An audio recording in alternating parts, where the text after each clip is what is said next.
Today, Governor Mike DeWine and First Lady Fran DeWine were at Warren G. Harding High School. They talked about the Read Ohio initiative, which is a statewide effort to improve literacy skills at all levels. First News reporter Kristen McFarland shares more. One of the things that we talk a lot about is we want every Ohioan to be able to live up to their God-given potential. And reading is an absolutely essential part of that. Teachers and staff gathered at Warren G. Harding High School to discuss the new reading program. Read Ohio is focused on the science of reading, and it's based off research that's been conducted for decades by literacy experts. Read Ohio encompasses all of our efforts to improve the literacy skills of Ohioans of all ages, from early childhood throughout adulthood.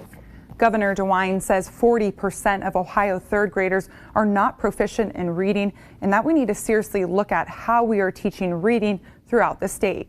Governor DeWine stressed the value in giving students the skills to become proficient readers, like teaching phonics or how the sounds of words come together to create meaning. First Lady and Governor DeWine walked through a few preschool classrooms to see how teachers are implementing these practices already. Warren schools currently serve over 4,500 students from preschool to graduation. The people of the community should be very, very proud. This is something that they started back before the pandemic in 2019.